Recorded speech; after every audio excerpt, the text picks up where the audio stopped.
All right, no questions. All right, let's move on to district goals. Kristen, I think it's you. Tonight we're continuing to report out on the district goals, and tonight we'll be focusing on ACT and AP. And so there are a couple of performance indicators for both of those measures. So first I'll start by just summarizing the ACT data, and then the instructional coaches are here, and Kimberly Hayes, our assistant principal, to report out on what specifically we're doing in each department, and then we'll follow the same structure with advanced placement. So this starts on page 64, and the first performance indicator is the 26 composite ACT is our goal for the graduating class. So we're looking at the class of 2014, which graduated in May, and as you can see, their composite average was 22.5, and that includes students who received accommodations and extended time on the test. And then the chart below that outlines our predictions and also the EPASS growth, which is how many points they grow from their 8th grade Explore test to their ACT score their senior year. So you can see for the class of 2014, their EPASS growth was 5.61 points. And as you can see from year to year, it varies, ranges anywhere from 5.51 points all the way up to 6.5 points. And all of those scores exceed the national average of growth, which is 5 points. And there are a variety of factors that affect growth. One thing is how the students come to us, meaning in terms of looking at their 8th grade Explore, whether or not they come to us with an average of 16 or they come to us with an average of 17. That's one thing that impacts it. Another thing is, how many transfer students we get that don't come through our feeder program.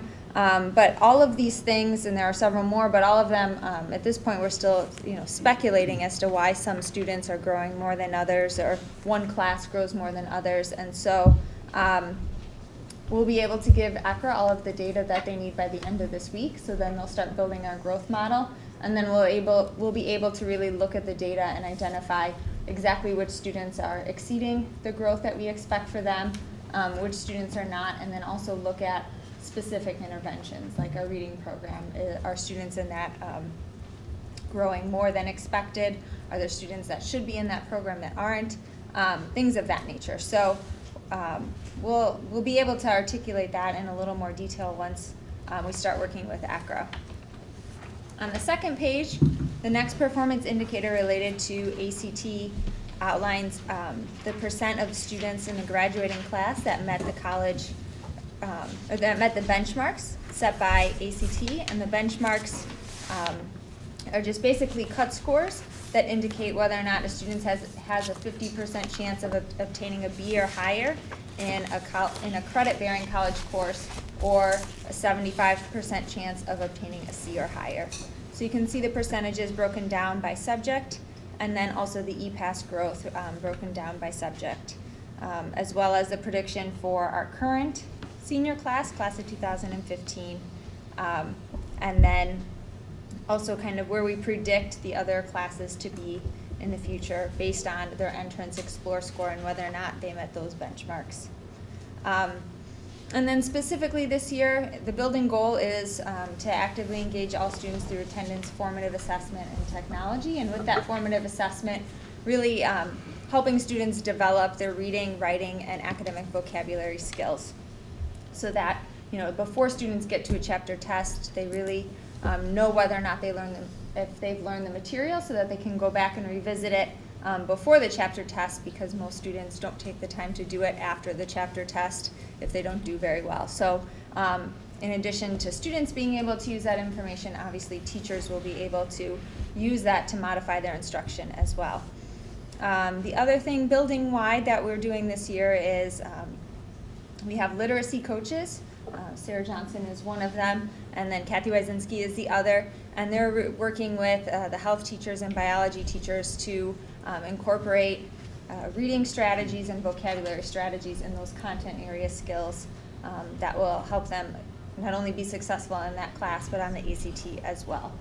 So at this point, I would like to have the instructional coaches come up so they can talk about what they're doing within their departments and what their teachers are doing to help improve our ACT performance.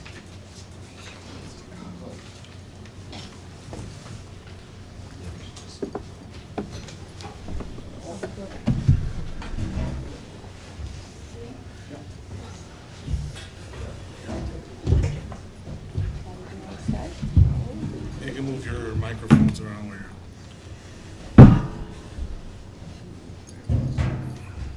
Okay, hi, I'm Patty Farley, the Fine Arts and Applied Arts Instructional Coach.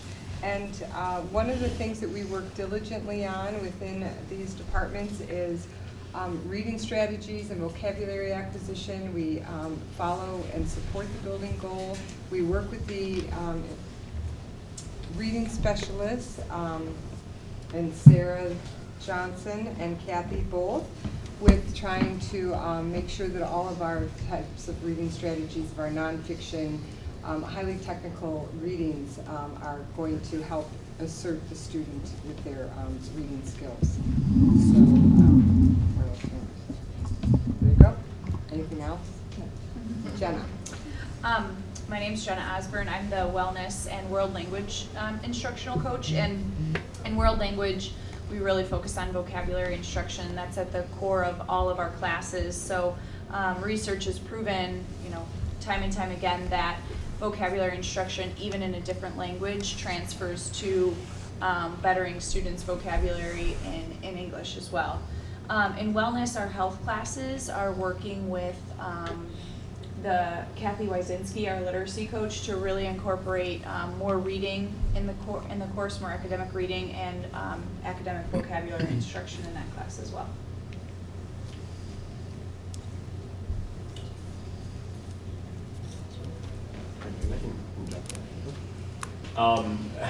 Can everybody hear me over there? Is that Yes.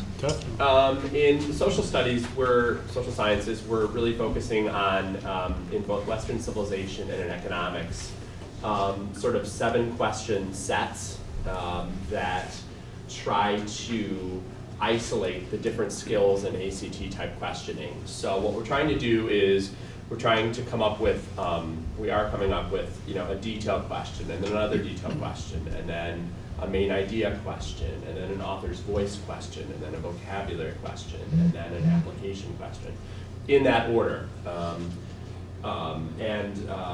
The idea there is twofold: both kids practicing those skills, but also using the information and the data to see whether students really are getting better at main idea, whether they really are understanding the detail that is correct to support an argument, for instance. And we're doing this both in Western civilization, both in primary source documents and secondary documents, but also now in every single econ unit. So now a student in Western Civ and in econ are going to have at least one, and actually in econ now 2, which a lot of sophomores take, 2 different cracks at those 7 question items.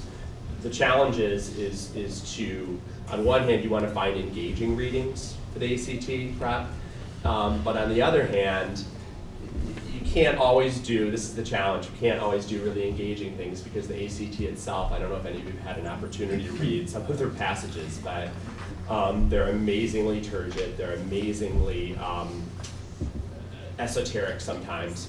And so you try to find a match between sometimes finding really engaging readings, but also sometimes things that the kids have to sort of persevere through to help those skills. That's about it. Thanks, Jen. I'll go next. Brendan Denny, Science Department. One of the things that we are continuing to do is try to align ACT-specific passages with the content of our courses, and not just exclusively focusing on the junior level physics, applied chem, and phys, where it has been, but going down levels into the sophomore class and then freshman level biology, and working with literacy coaches is helping bring some of that back again. Reading strategy, vocab acquisition strategies. I know it's a big goal and focus of the sophomore chem teachers this year, and finding set passages that go with different areas of the curriculum they can stick to and modify growth year in, year out, even though the classes of kids differ. The other thing is, within the department, we have a number of teachers who've had experience teaching the before and after school prep, as well as the CAP program during the day. So a lot of those set strategies, even though the science portion doesn't really align with what we do on a daily basis in class, the teacher exposure to the different strategies is becoming more widespread throughout the department. So you get a little bit more buy-in there with teachers being able to walk into their class and saying, aha, I know 3 different ways that I can tell kids to approach these types of passages. And then finally, since all the classes are lab-based, we try to find ways to really hone in on scientific method, have kids write well-designed formal lab reports that have that overlap in terminology that ACT likes to use. Independent variable, dependent variable, constant factors, all that fun stuff. And build that into our course on a regular basis, do quarterly lab reports that are more formal, the expectation that would go down the road of college expectation. Hello, Sarah Johnson, English and Library Instructional Coach. The thing that we're most excited about in the English department is reinstituting, bringing back the reading rotation in the CAP classes, both semester and year long. I know Mr. Walsh, you had a question about this. Previously, we had the English and reading portions of the test, which are 2 distinct sections of the test, reduced to 1 rotation in the CAP classes. Now we have 2 reading certified people teaching and rotation as equally as long as the math, science, and English rotation, because it is 1 quarter of the test. So to smash it into the English is not doing it justice. So I'm teaching one of those, and one of our new teachers, Mr. McConnell, is teaching another one, a reading certified teacher. So we are hopeful that we can treat that not only as a test prep situation, but also as a reading intervention, where do you understand main idea? Do you understand detail? Can you inference? And so those students are broken into groups based on ability, and we approach those classes very much in the style that we would our Read 180 class or our sophomore reading class. How can we not only get you prepared for this test, but perhaps, for lack of a better word, cure some reading deficit that has carried with you the past 2 years. And Sarah, just briefly, can you explain the CAP rotation again so everybody understands it, just in case they don't understand the CAP? Well, CAP is 3 departments. Reading and English come out of the English department. Doug has a couple of teachers teaching CAP, and Brennan has a couple of teachers teaching the science portion of CAP. And we see each group about 14 days, so almost 3 weeks of school days. We'll see a particular portion of students who have been grouped based upon a practice test that they took in August. They'll take another practice test in October, and then we will rethink how we have approached their needs. So does that work? How many CAP sections are there? There are Excuse me. two. There are 2 semester long, and there is 1 year long. They're large though, because there are 4 teachers on each. They're 100, somewhere between 70 to 100 students in each section. And then we don't necessarily break them into neat and tidy groups. We break them into groups based upon what their needs are. So we're using the data to differentiate the approach. Thank you. Good evening, I'm Doug Schultz, I'm the math guy. So one thing that we're doing in the math department is as part of a 2-year progression here. We've started a SMART goal, so a goal that we hope is attainable, to assess all of our students in our regular and honors classes for algebra, geometry, and algebra 2. So our pre-calc kids also get this. We are assessing in a formative way, so we described before, we're trying to give those kids the idea, do they understand the test prior to the final assessment? And we're doing this in an ACT style. So our students that are in the algebra sections are taking a small little chunk of algebra topics that are on the ACT and testing them 3 times to see growth, to see if they're learning what they need to do Geometry, we have a whole new pile of questions that they're going to test 3 different times, and then Algebra 2 and pre-calc students. We see that we get a lot more growth out of our students, not by teaching them something new that they didn't know right before the test, but to make sure that they are getting the things that they think they can do well, that they're getting them right. So this gives us that chance to get some longitudinal data, because last year was our first year doing these assessments. So we're in our 2nd year, and hopefully we'll see some growth from year to year along with during the year. The other thing that we're doing in the math department, thanks to you, is your support for our new algebra book. We are adopted a new book through Carnegie Learning. This book will be progressed with our students as freshmen, as sophomores for geometry, and then our Algebra 2 students as well. This book is research-based, and it's fully aligned to the Common Core. It's really pushing us to teach the way the Common Core needs us to teach through the practice standards, and align us to the teaching standards to what the Common Core tells us what we need to do. You can see the problem solving that is coming out of these students, not just I learn a topic, I'm going to spit out that topic and move on to the next topic. We're really proud of it. We're struggling with it now, but that's good struggles. We're really learning how to teach in a new way. Doug, I I'm have sorry, a go ahead, Laura. Question. So with the change in curriculum and the curriculums guiding you to those competencies in the Common Core, when we look at the trend with the ACT is a test that existed long before they came out. Well, I think 1999 was the last set of norms. Are we measuring the same thing? Because if I look at the trend here, it looks like we're decreasing, but then we're moving in a new direction with the new curriculum. So do you think once we get a grip of the new curriculum, we will start to possibly increase, or that'll help this, or are they working against each other? No, I truly, I don't know the data yet. We will see it because of our SMART goal of using the same assessment that we used last year with these freshmen with 2 different curriculums. We're going to be able to see our students taking this new text and absorbing it and still be able to apply this knowledge to the old assessment. I think it's pretty exciting because we're not teaching them to do a certain thing for a certain type of problem and then move to a different problem, and I got to remember something else to do that problem. We're giving them this toolbox of ability to look at a problem and then work it out, even if it's a problem that they have not seen exactly before. So it's going to be interesting to see, but we will have this comparison data when we go from what our students perform on our assessments this year compared to last year. So you're telling us just wait another year? We're all waiting. I'm telling everybody, patience, Wait patience. another Well, year. it will come, and I believe in it, and I believe it's going to be a very good thing. Doug, have we implemented the online software that goes along with the new curriculum? Yes, we do have an online program that goes along with the curriculum. It's called Cognitive Tutor. We have a commitment of 1 period a week where a student can get into this program and differentiate their learning. So they can move faster if they're a faster learner, they can move slower if they're a slower learner.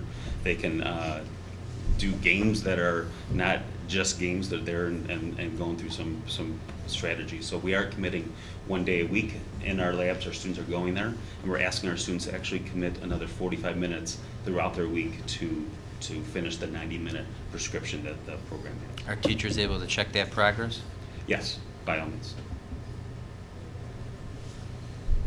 Hi, I'm Gail Brinken. I just wanted to share as Director of Special Education Services that all of our students with IEPs, because of our school district and school's commitment to inclusive practices, all of those students have access to these high-quality core instruction practices at RB, as do our learners who are English language learners. And in addition to that, students with English language learning needs or IEPs that require Tier 3 types of services have additional reading, written language, and math interventions that are research-based practices that are also supporting their growth towards ACT quality performance. Any questions for the instructional coaches? I have about 3 of them. So So do I. as we are starting to go for the one-to-one, how are you looking forward as an instructional coach on how, I know we're going to do it lab-based first and then working from that, but how are we thinking ahead to, are we going out and looking at other schools? Are we talking to our peers and saying, what have you learned, what have you not learned, So what are we doing at that point as instructional coach? I could start. We've had a couple of teachers last year that were in the one-to-one pilot group and were able to go visit a couple different schools to look at how Chromebooks, iPads are being used in the science classroom, the types of labs that kids do, the different simulations, and a lot of it is really neat as an extra tool because it's kind of where the standards are going in terms of the next generation science standards, which is kind of like our version of the Common Core. So site visits have been a starting point for us. Anybody else? I have a couple of veteran teachers in the English department who visited Leiden last year on a site visit and became very excited about what they saw with writing instruction particularly. I also think there's opportunity and formative assessment with one-to-one. We plan to have a representative from Leiden, one of the English chairs over there, come to our PLC and instruct us in some ways that they've found success with the one-to-one program. So to me, the most vulnerable kids that come to our high school are the freshmen, because it's something totally new for a lot of them, totally new freedoms that they didn't maybe have before, and responsibilities they never had before. So how do you, as instructional coaches, work with your teachers to identify those kids that probably, there are some kids that pick it up and run with it, but working with those other kids to make sure that they're not digging themselves a hole, to be able to come, that they're moving along too and feel like they're making progress on it and working towards it. Anybody? In terms of the technology or just in our classes? Just in your class, as instructional coaches, you're working with your leaders and. I think all of us, here, we really, that's why we like being instructional coaches, to really help our other teachers thrive and manage their classroom well and effectively and productively. So I can say, at least in world languages, we're always sharing and collaborating on how to make our classrooms more engaging and really how to progress monitor our students and differentiate our instruction in order to meet the needs of all learners. So especially for freshmen, since we teach a lot of freshmen in Spanish 1 and Spanish 2, and French 1 and French and German 1, it's just really important to collaborate and share ideas and effective practices. Mr. Beasley, aren't you piloting a classroom? I am. We're pilot? right now using, if we want to go back to the technology question, I don't know if you do, but we are piloting it in the economics. It's one of several, I think, 4 or 5 different classes that right now is piloting it. In the econ classes, the most helpful thing really has been things like the CIA World Bank, or kids being able to do research on new businesses, or now we're doing some consumer research. What's really valuable, back to the Common Core point, is to be able to turn to a student and say, I always say there are 2 questions. One, what's the pattern in the data? And secondly, try to analyze why the pattern exists. And that's really the direction a lot of this is going in, is not just the written word, but also things like graphs and demographic data, for instance. So it lends itself really well to, to that kind of research. And that's what we've been using it for so far. And this is my final question here. I consider us a resource to our feeder schools. And I consider us a resource due to the fact is that as you start looking at the feeder districts that are coming in, they're at various stages of Common Core. Are we being proactive and going out there and showing them, here, this is what we're doing, what are you doing right now? Let me show you, I'm not trying to tell you how to do your job, but let me just show you a different light that we would do that. Are we doing that still? Are we being aggressive? I think Kristen can answer that. Kristen, I'm sorry. Yes, absolutely.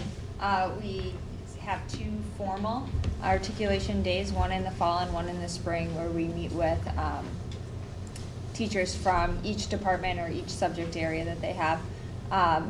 And they come in and observe us teach, and then we have a meeting afterwards to discuss the curriculum. In addition to that, though, I know a lot of instructional coaches are in collaboration throughout the year, either with teachers or assistant principals. And then last year, too, we started to collaborate more at the district level, was looking at I don't know their official titles, but whoever is overseeing curriculum for their districts, and myself getting together to analyze the data to see how can we work together to make sure students are better prepared for when they come to RB, in addition to also talking about specific initiatives and curriculum issues as well. Good. And I'll add to that, I mean, I think I'm pretty much in that transition period with the Common Core, because once we have a common understanding with our feeder schools where they are fully aligned to Common Core, 80 to 85% of algebra will be taught during 8th grade. So for us to continue our path to having an algebra, geometry, algebra 2 pathway might not be the smartest way to go through our business once algebra is going to be done in 8th grade. So this is in our transition period to communicate to our feeder schools, to see where they're at in their process, and to see when it might be the right time for us to change our sequence to maybe a geometry, algebra 2, pre-calc. So we have some work to do and some research to do to see what is the best thing for our community. Good. Any other questions? I have a couple questions. You know, if there's a lot of data, and now we hired another firm to give us a lot more data. To tell you the truth, what your instructional, everybody here says, puts a little more meat on the bone to me than we're going to hire some consultant to give us more data. But it's also hard to, decide how you should interpret this and whether we're doing the right thing, and so, our community and our parents and everything can understand it. Like if you just used a class of 2015 as an example, because they're on most of the charts, and I think it's page 64, they came in, the way I understand, if I read this right, is the highest, Explore group in the last 4 years, in the whole class, the whole school now, and the whole school 4 years before they came in. And we're predicting that, or as juniors, they had a 23.3, if I read it right, in the ACT, and we're showing, a 6-point growth, 6.15, which kind of puts them up in the highest group except for one for whatever reason. But then if you go to the next chart where we show prediction of composite ACT for the graduating class, we're showing a lower composite grade for there than what they did as juniors, and I don't understand why we wouldn't be expecting and setting a number that's at least as good as they did as juniors. I mean, some of them I hope are been taking the test a couple more times or taking the CAP again, and if we're using this as a great indicator of whether we're having performance, are we setting our goals high enough, or is the data correct, or whatever? Those predictions were just, how those were calculated was the average growth for the past 4 years. Okay. So we would predict that if we look at the average growth for the past 4 years, which was almost 6 points, Okay. if you were to add that to where they came in, that's where they should be. So we exceeded that. We exceeded that prediction. But to that's 6.15. what I'm trying to get at. We got that mathematical geniuses here even. Okay, that's an average, but why are we using that on a group that comes up with a result that they would actually, the performance would go down? Why aren't we setting a higher standard or looking at it more to say, for this group, they're better. They should be better than average. They started higher. They started as juniors higher. Why should we lower our expectations for them down to the average? I don't think predictions are goals. Yeah, that's just the prediction from last year that we had. That's not necessarily the goal that we have. The goal that we have is to grow the students as much as possible, and you ideally would love to see, each class exceed 6 points of growth or exceed even more than that. That was just a prediction based on past historical data that we had in the trends. It doesn't mean that that's what we're shooting for. That just means that was an estimate that we had of where they could be based on past data. So are those just the results of a formula that you plug in the numbers and those are just? All right. But I mean, if we look, and I just want to look, because again, this is one of the most important things as the board that we should be supporting, I think, right? How are our students growing? That's what we're here for. So, you know, we spend a lot of times talking about other things that are important, but this, in my mind, is the most important. And I want to make sure we understand it, and that, you know, Kevin is, and you are directing everybody that, you know, this is where we want to go, because if you, my computer froze up, but if you look at their, when, you know, their 8th grade Explore, when they came in, you know, again, we're showing a higher percentage of them in most categories of whether they were ready, how you measure it that way, than we are expecting them to perform. And if you look at a couple of the categories, like, and this is no reflection on Mr. Schultz or Mr. Denny, but we're actually showing that we expect their performance in math and science to be lower than the last 2 years' performance. And again, it help me understand, okay, if we're just putting numbers and it's a report, or, you know, how are we setting the goals? How are we, you know, as, you know, the leaders in the school, using the data and looking at this group and say, here's what we need to do to get them higher, or if they're already there in the kind of what we're doing on average, actually if they perform worse, in a sense, you could read that we did better than we expected. I mean, you know, if their actual end of the 4 years performance comes out how you're predicting, they actually are going to go down from where they are right now. And I'm just struggling with that, the way the data is being presented and what, you know, we're really trying to accomplish with our students. Well, the bottom chart on page 64 is just a prediction based on the average growth over the past 4 years.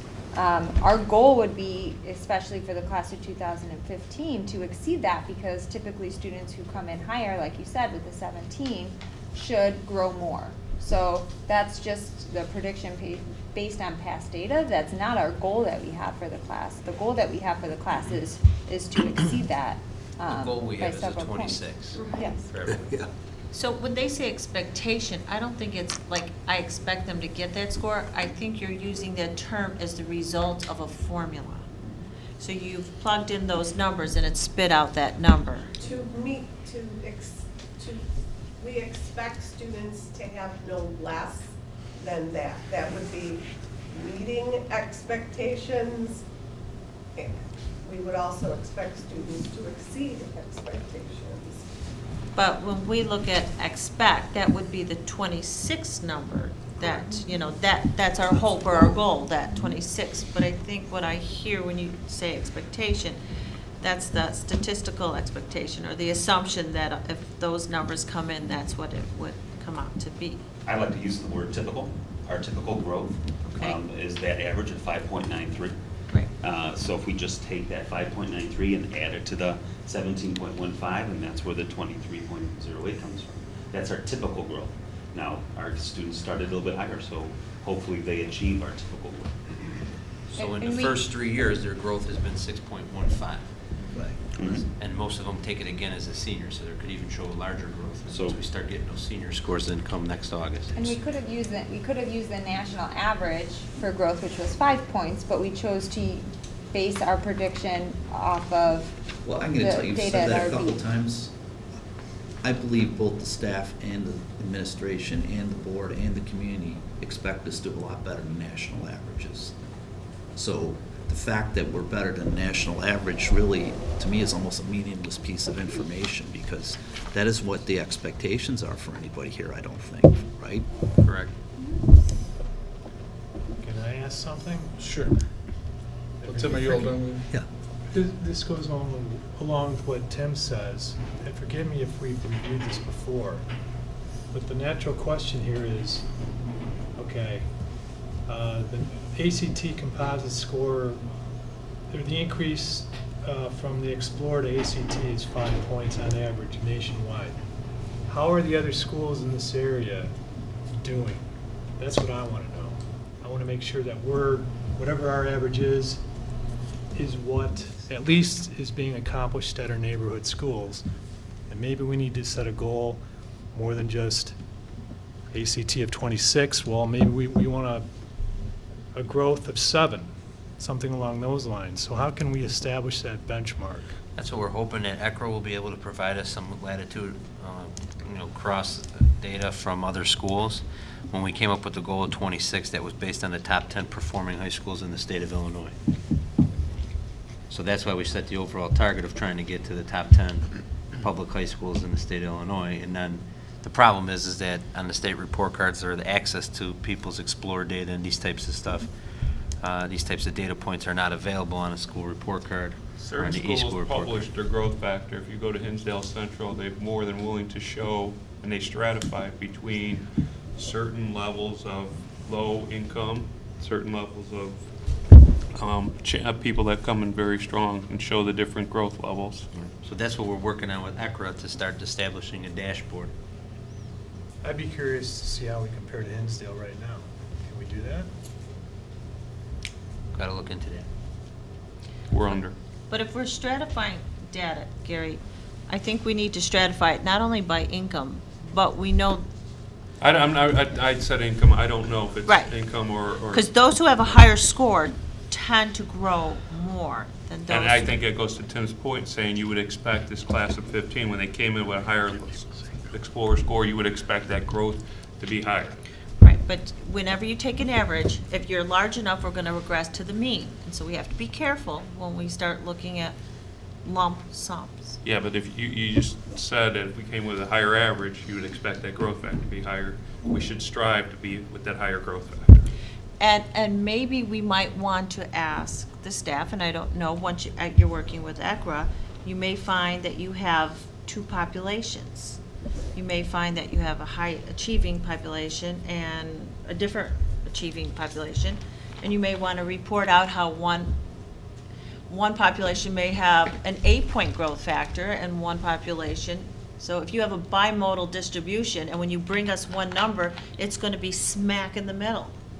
And we're going to miss high growth on one end. So you may want to gather a little detail so that we see more of the story of all the amazing work.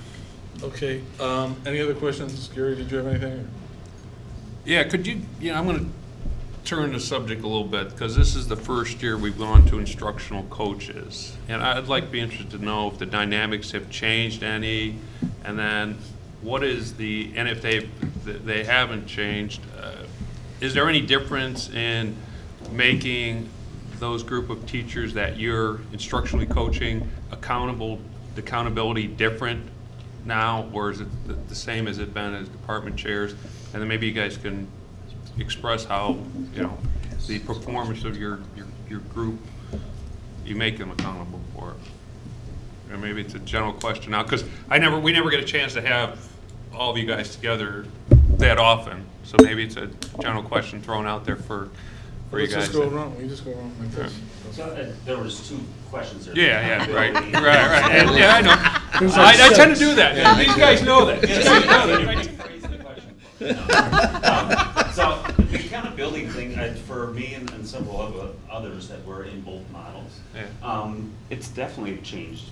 Coming from an evaluator model where I evaluated my group, now I am, I'm one of the group.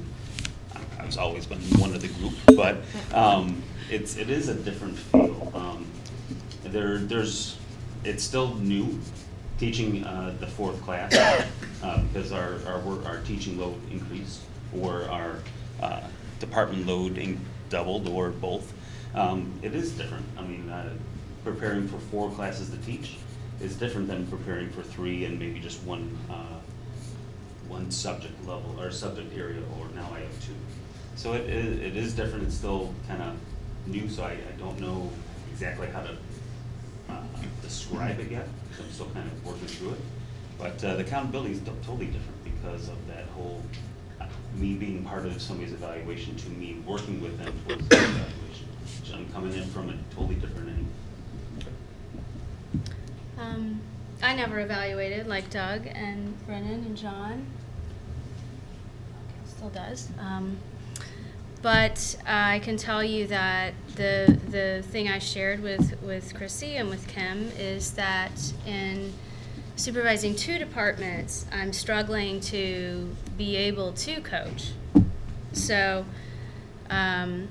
there are a significant amount of clerical duties that come with working with a department like a library, which is school-wide. It's not a single department, it services the building. So I'm have that internal wrangle of how can I meet the needs of young teachers. I have 5 brand new teachers also. I don't know if I'm answering your question, Mr. Grisham, but I'm trying to do the job of coaching, but also struggling to find systems to make sure that I do the what I would call more clerical or business end of the job too. Okay. I think I would agree with both Doug and Sarah. I think sometimes it depends on how your teaching portion of the day is structured, and I also feel like, not that I feel like I'm another teacher that's the primary focus of the day, and the way my day is, all my classes are boom, boom, boom, boom, boom. So after that, it's kind of like, you got to gather yourself a little bit, and also having a lot of new faces in the department, feel a little bit stretched thin to make sure I'm lending as much support as perhaps they need for growth purposes. It's been challenging, and I'm still trying to figure that out a little bit as the year progresses. I'm a brand new instructional coach. I was not a department chair before, so everything is brand new to me this year, so I can't really speak to how it was last year at all.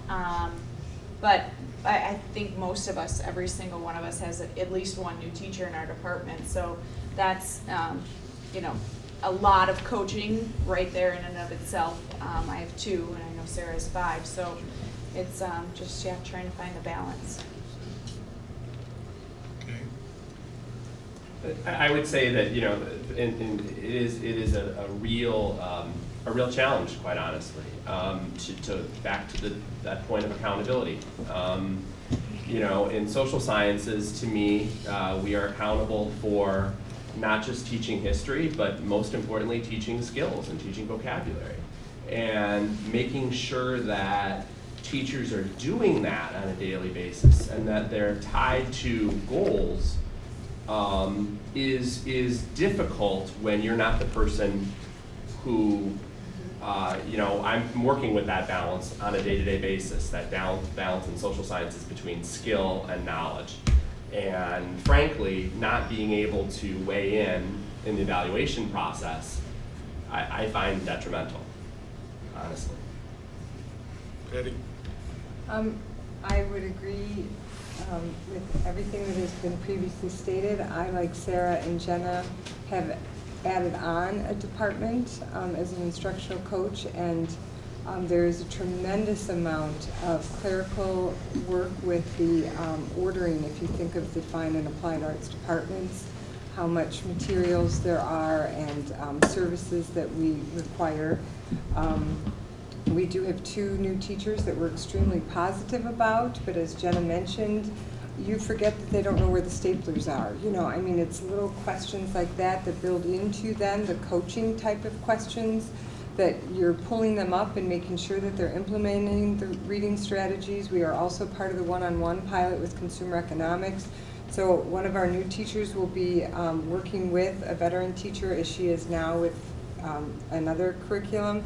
So I'm also meeting with the teachers to align our lesson plans so that our goals and objectives are the same, even though she's new.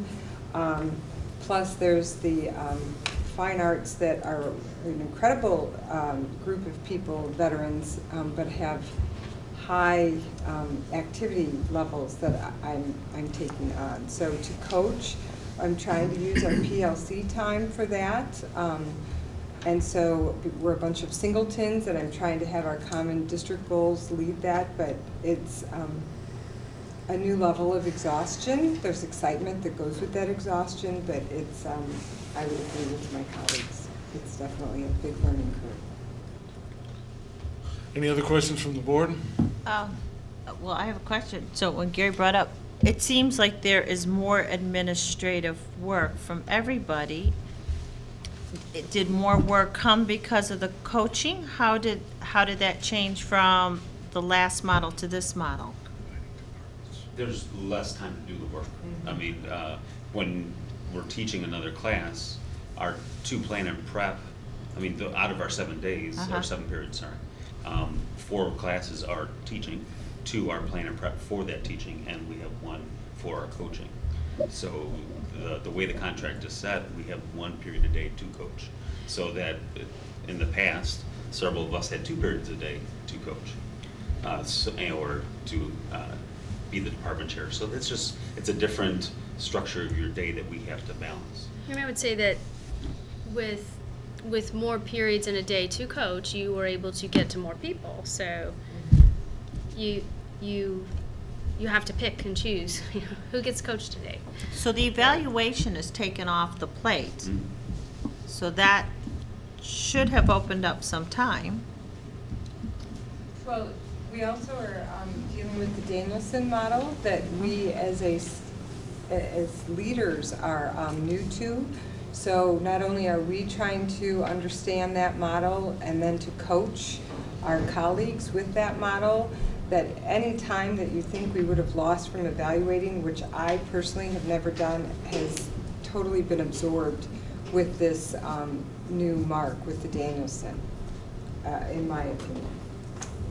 To be a good coach, to be an effective coach, you want to coach your people on what they're going to be evaluated on, and it's a wonderful growth model, but we need some time to work on the growth model to then be evaluated. And as Sarah mentioned, 1 period a day to go between 2 departments and how many people within those departments. You can't assume anything, as you all know, so you really need to take time to get into the classrooms and observe, and then that takes away from your teaching time and your student growth, so it's a struggle. All right, any other questions? I have a question, I almost... Is it going to be a 1-part or a 2-part? No, it's a simple, it's a very simple question, but I'm wondering whether you should ask it, and that is this. Putting aside Mr. Gritchen's question and your responses, what do you need from us to succeed with respect to these numbers and these plans for academic growth, besides money, obviously? I need smaller class sizes in English, without a doubt, on all 4 levels. The board did a wonderful job supporting smaller class sizes for freshmen. But as of today, my Algebra 1 classes are completely full. So they're at the cap level. So a student that is in a pre-algebra class who's starting to perform higher than their peers is kind of locked in right now. We don't have the fluidity to move a student that's performing up into a higher level. Or maybe if a student's in honors algebra right now that struggles, maybe has a medical issue or something and starts struggling, there's no ability right now for a student to move down because of our lack situation. Don't get me wrong, I'm very happy that we're committing to that 25 plus or minus 2. So we are getting classes where they should be, but right now there's no wiggle room. And I would also commend you on the 25. I mean, I think that's wonderful. We were very pleased with that direction. The one point I would make is that, so for instance, we have sophomore Western Civ students who are actually in many ways more at risk because they've delayed the Western Civ. They've had Read 180, and then as sophomores, those class sizes are actually 30 or 31 or 32. So with a predominant number of still getting reading intervention. Still getting reading intervention, and that's not a team taught class. Some of those are not, those are with one teacher in the room. So I think what's happened is we've sort of in some ways, just at the moment, I think we can get ourselves out of this, but I think right now we're at a moment where we're saying, okay, just 25 for freshmen, and frankly, I think maybe we want to say 25 for freshmen and specific at-risk populations where we make that rule. Okay, any other questions? Well, just one comment. As you're moving to 1-to-1, my daughter's school, St. Timothy Christian, freshman, they went to 1-to-1. It's been, as a parent, it's been wonderful. She brings her iPad home and does her band scale test on her iPad. You know, for English, they did a commercial. On science, they have, it's 3-dimensional. It's really changing the way they do teaching. So as a parent, I couldn't be more pleased. You know, they got a grant, they jumped in, and they went with it. So I think you'll be very happy and excited once you get it rolling. You know, Okay. Mr. Cindy, if I could just add, I know we have to go into AP data. I think this is still a growing period for the instructional coaches. I think, although Mr. Gritchen asked the question about the accountability, I think with the new rule that's a change. Now, as department chairs, they were somewhat looked at on having to hold the department accountable. We're now, as instructional coaches, they're there to serve as that bridge for the teachers, to help them with the growth model, to help them with their evaluations, to once ECRA starts working with us and we start identifying individual class performance data, more or less serving more as a mentor to some teachers, or a bridge between the administration and the teachers, and how we can close that gap in the performance data, or make changes, or advocate for them to have more resources or a smaller class size in the event that it's an at-risk group, some of those things.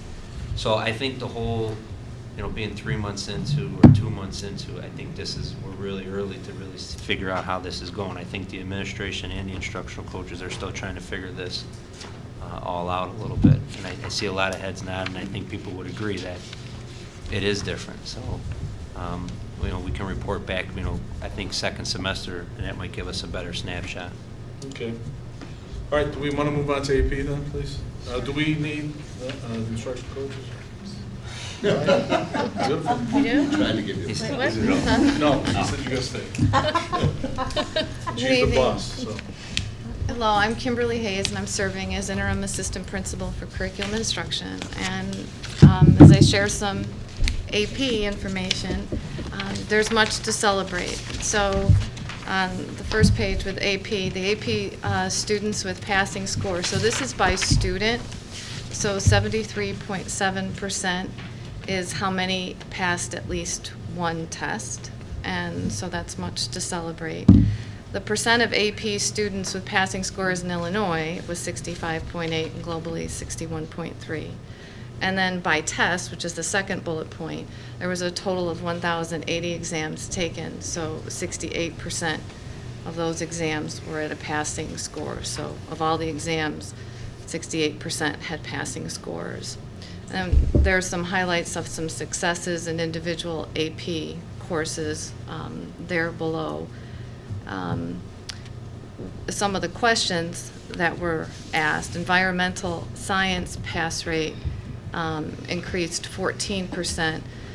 There was a question about the mean. It went from, the mean was from 2 to 2.3. And then there was a correction with the economics. The 171 test takers is micro and macro together.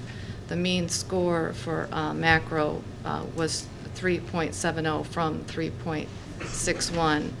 In micro, the mean was 3.60 in 2013 and 3.44 in 2014.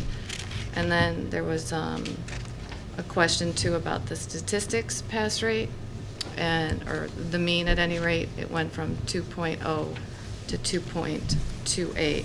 So at any rate, we had about 495 AP students in 2014. So there's much to celebrate. And then you have your performance indicator. 50.6 is the percentage of students who scored a 3 or higher in at least one AP exam at any time during high school. So those are some definite highlights for our open door advanced placement program. And in doing that, when you open the door and you have more test takers, it's not a surprise in some cases that the pass rate will decrease, which I think was a question that was noted as well. As far as our plans to increase enrollment and the pass rate, I suppose in addition to the word continue, we could have said continue and strengthen and build. And so those are some of the building-wide plans to increase enrollment and the pass rate that are noted there.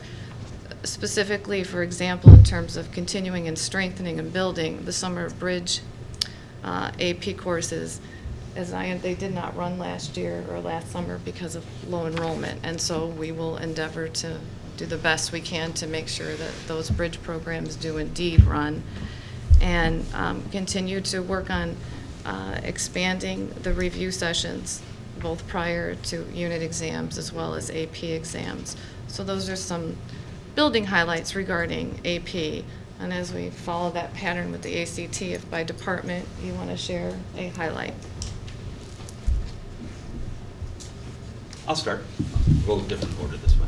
So the math department, we pride ourselves in providing 3 practice exams for every one of our students who are in an AP program. Again, that's that formative assessment where a student can take a full-length exam, get the feedback right away, and see what they need to do differently to improve themselves on the next one and before the real one comes. There's been a very good, solid push to actually accelerate our curriculum as much as possible to almost get done by the end of the 3rd quarter, so we have a good chunk of time to reteach and to relearn and to review prior to our exams. As you can see, we've had an increased enrollment in especially computer science. We had 55 last year, and we doubled that to over 100 this year. So we achieved that increased enrollment through our hour of code, which the entire department introduced to our whole student body.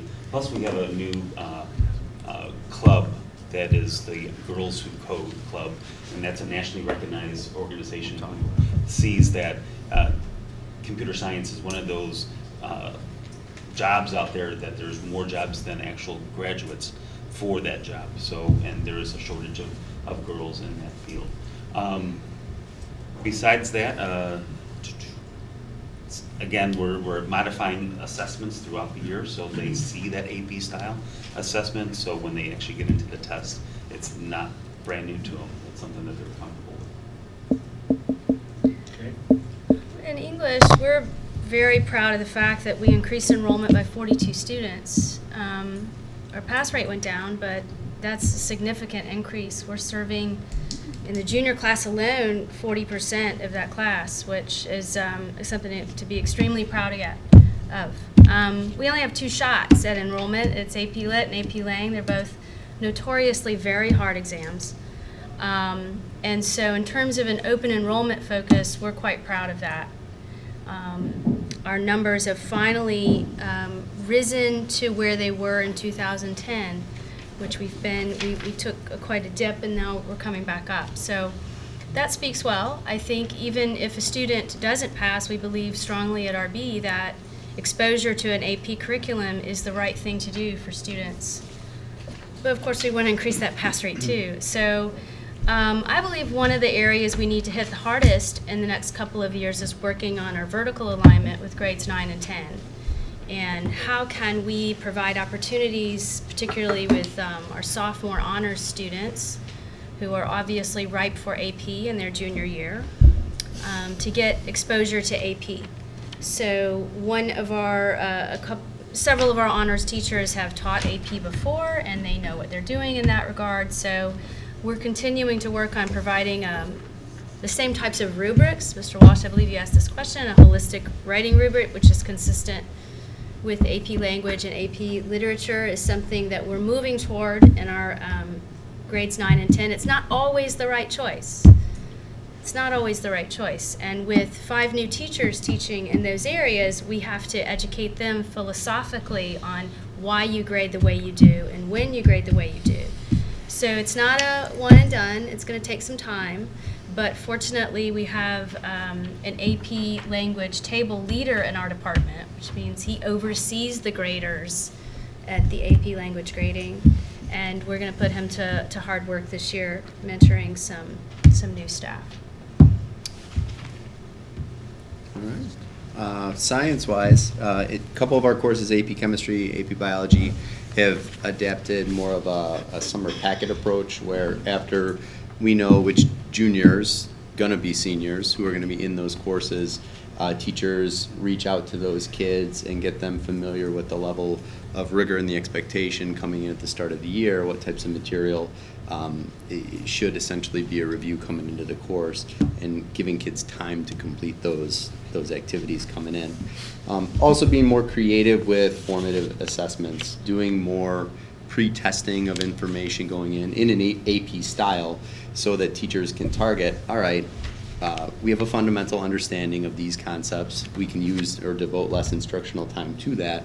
Let's hone in on the things that we truly do need more work in, the more advanced level concepts.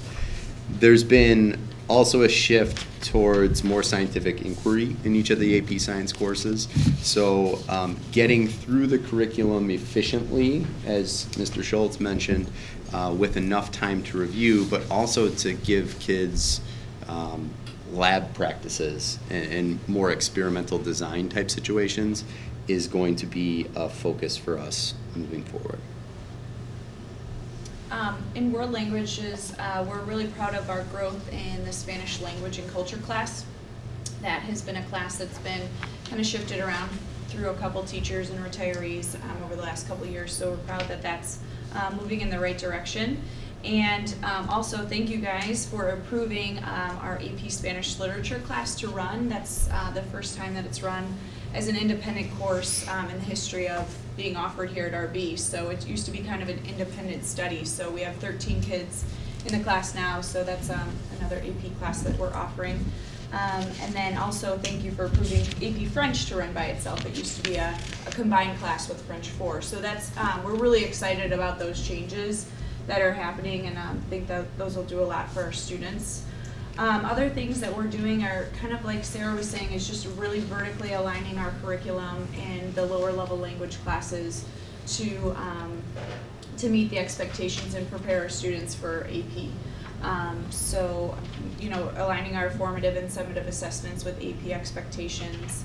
And then another thing that's really unique is that we're really encouraging our heritage speakers to take 4 years of a language. They're a great asset to, a great asset to our department. We had a student last year who was enrolled in French but spoke Spanish at home and just took the AP language test and scored a 5. So just really trying to get them to play to their strengths and encouraging them to dive into their wonderful strength of language usage. In the Fine Arts Department, forgive me, I'm learning, but it's my understanding that we are having the AP classes run every other year so they can be an independent course. Like Jenna mentioned, with maybe lower enrollment. I know that our AP Studio Art class is hopeful of that we're not layering the students in more than one class so that the teachers can work with them independently in this AP environment. So I know we've done that in some of our classes, and we hope to continue to be able to do that in the future with the other AP classes. Well, back to the theme of vertically aligning things. In Western civilization, one of the things we're doing is we are giving mini Qs, which are mini DBQs, similar to the AP Junior, AP US history courses, where you have multiple documents and you need to synthesize them. What's wonderful is that there are now some companies doing this, but then also we can do this as well. And we actually have committed to 10 of those in one semester alone. So students have already had 4 of these. They've, in 6 weeks of school, they've already had access to 3 or 4 DBQs.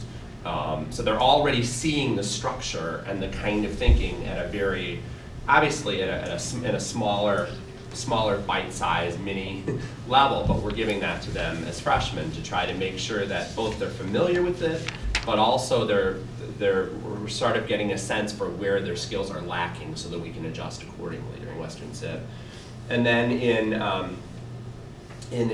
the AP Econ classes in sophomore year, I mean, I mentioned this last year, but we've really we've gotten it down to the point where every single test item is a previous year AP exam question, so that when they just completed supply and demand, we know, partially completed that unit, we know exactly what they would have done on that exam, based on all the previous year's exams.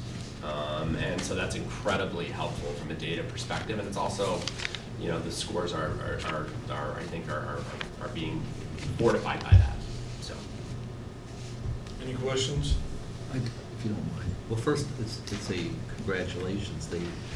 Ms. Smetana gave us the data on AP for the last 11 years, I guess, and we had the highest percentage passing last year ever, and it was the second most test ever taken in that period, and we were tied for second with the percent of exams per student, so it's a good result when you have more students take it and they perform better. So that's really good. I think you should be proud of yourselves on that. The second, you probably already answered the question, but and I'm going to repeat it in case people didn't get it. In English, the number of test takers went up in the percent, not off the table, but dropping. In science, the number of test takers went down and the percent went up. Is that a normal expectation if you're just getting more kids to take it or less kids to take it? There might be more the less is more focus, and the more maybe they're taking it for the first time. I think you are getting some students who are trying it, who think, I'm going to give this a go.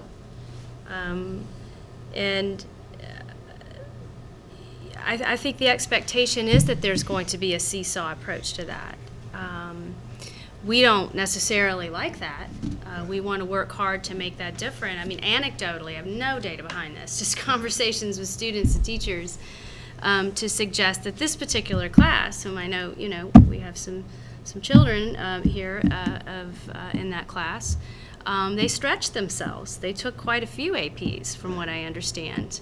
And I'm wondering, although I don't have data to back it up, did they stretch themselves a bit too much? Were there classes that they just couldn't quite get the passing grade because they put, to use an overworn cliche, put their eggs in a different basket, And I don't want to make excuses, because they've been a lovely class to work with, really lovely.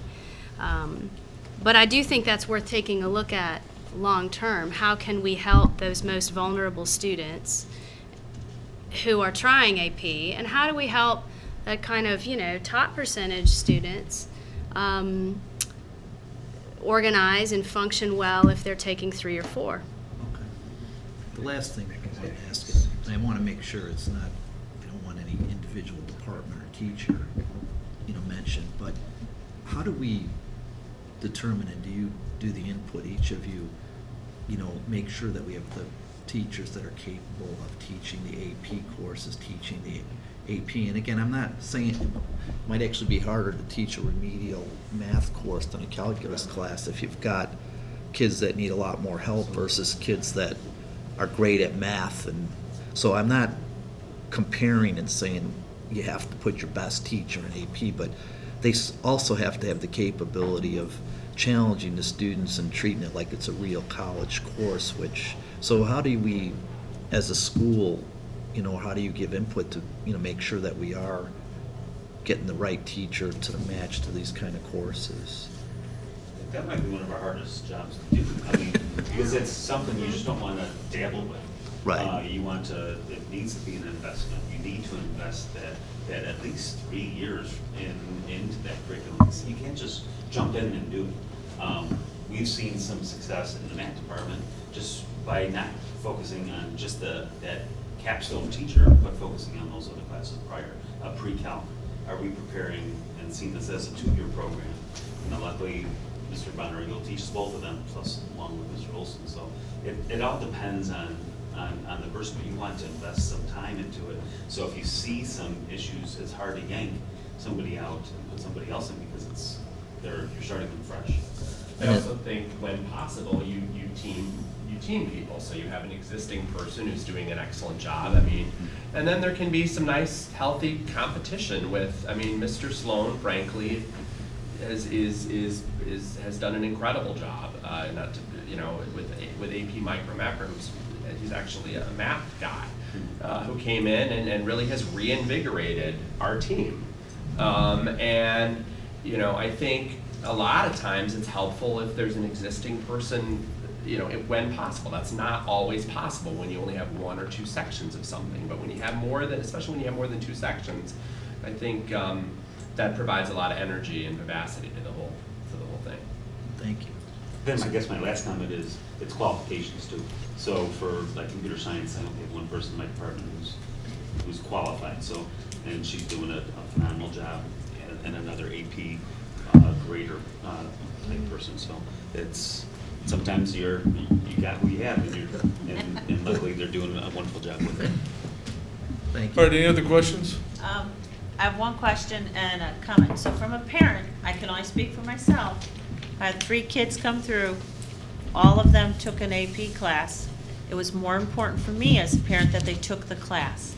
It's great if they did, you know, a high score. I don't think any, maybe Hannah, my engineer, got a high score and actually got credit. But it was more important to me as a parent that they stretched themselves at least once and knew what that felt like. So you probably need to hear that maybe once from a parent, and I can't speak for them. The second question I have, it used to be when we first started with the AP, one of the goals was that every student that came through RB would try one. Do we still try to do that? For better or worse, because we don't limit students. We have the open door policy, which has been something I've always loved here.